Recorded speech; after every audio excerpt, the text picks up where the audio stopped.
I think.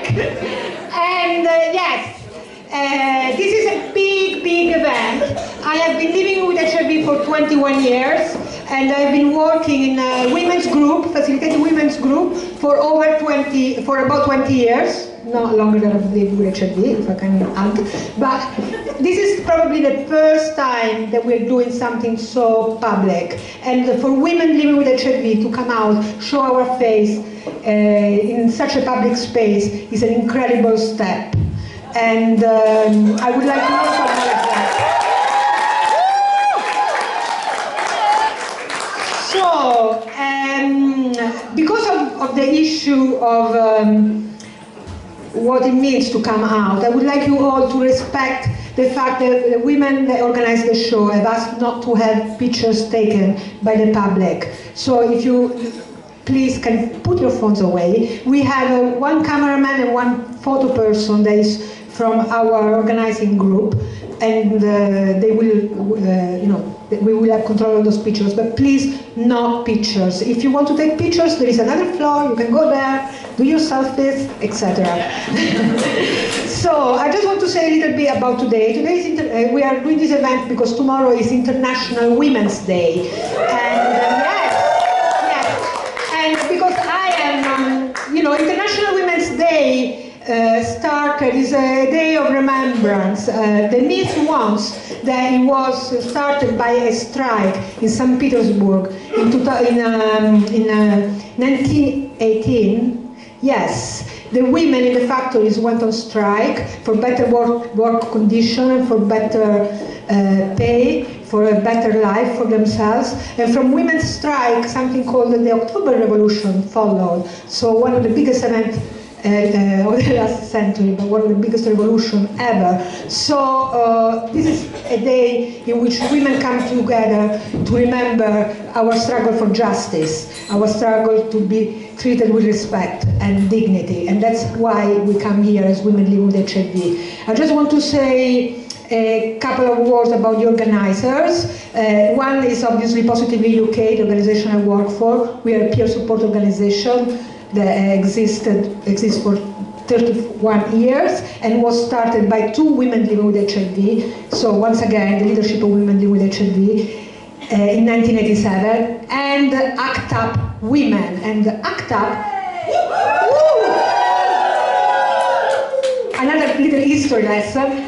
It's an activist group that started in New York in the 1980s and fought for everything, basically, because everything that, but specifically, they were instrumental in making medication available for people living with HIV.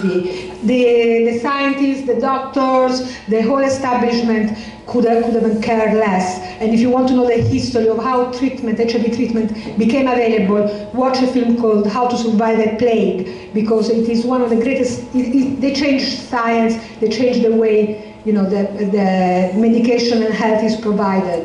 So, more history? No, I think I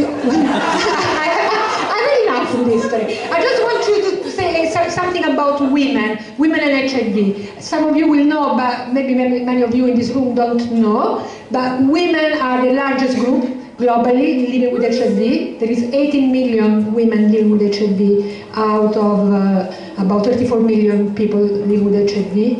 And in the UK as well, women are the second largest group. 31% of people living with HIV in the UK are women, over 30,000 women. And this borough, Lambeth, Brixton, has got the highest HIV prevalence of the whole of Europe. So, but one thing, yeah. Did you know that? So, yeah, so it's important. But very often, when I tell people that I'm a woman with HIV, when I talk that I work with women's group, people tell me, women, HIV. I didn't know, it's like, still in people's consciousness, HIV is a disease of gay men. And actually, I think one of the reasons that we wanted to come here today is to say, no, HIV affects women, and actually it affects us hugely. And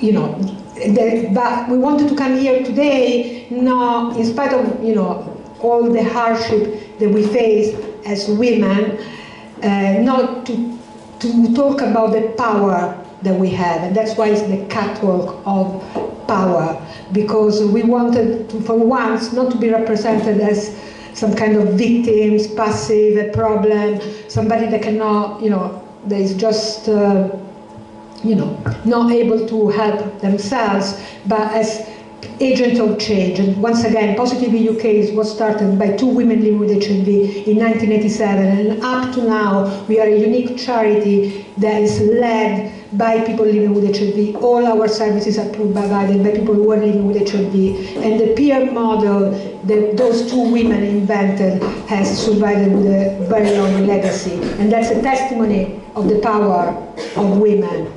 And it is a great, so this catwalk has come out of a series of over 2 months of workshops with artists from ACT UP Women. We watched film, we made dresses, we stitched and bitched, and we made poetry, and it's been a very, very engaging, creative process.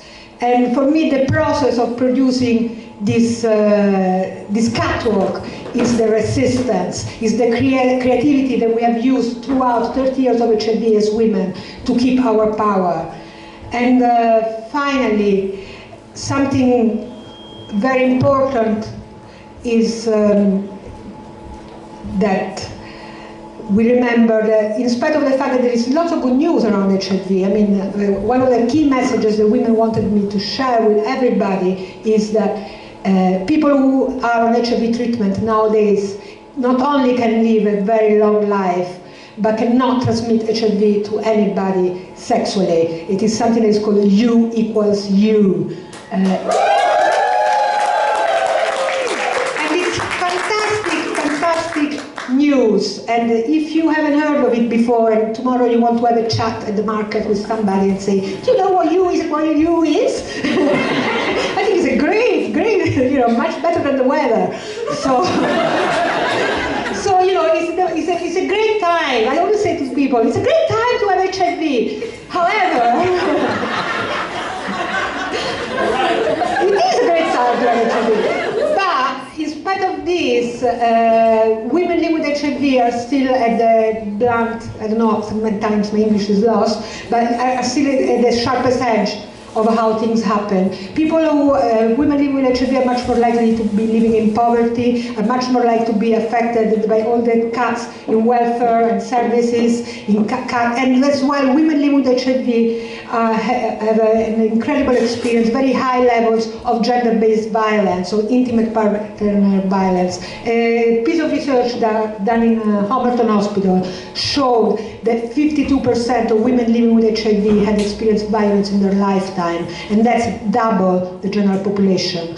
When I do support groups and we talk about what violence is, and it's not just going home with a black eye, violence is control, violence is coercion, violence is being put down. When we really go into an understanding of what violence is, and we go show end, like out of 23 women, 19 women would say they have experienced violence within a relationship.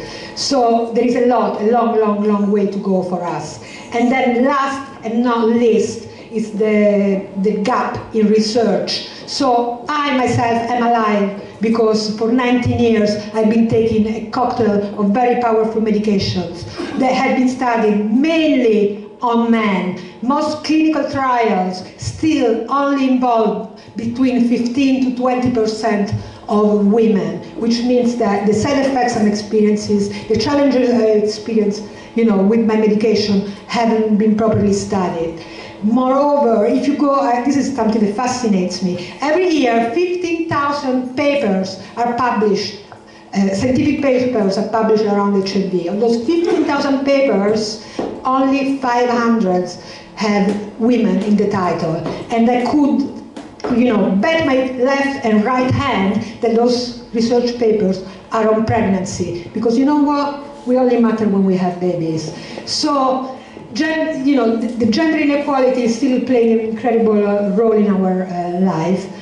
and that this is the three main reasons why we need to talk about women and HIV. And my last point is the hope in this catwalk. And our hope is, thank you to the support and solidarity that all of you are showing, to create a world where we can feel safe and respected, where women living with HIV can share power, all power, decision-making power, economic power, political power. So I hope that from now on you will join our catwalk, you will enjoy our show. The power! The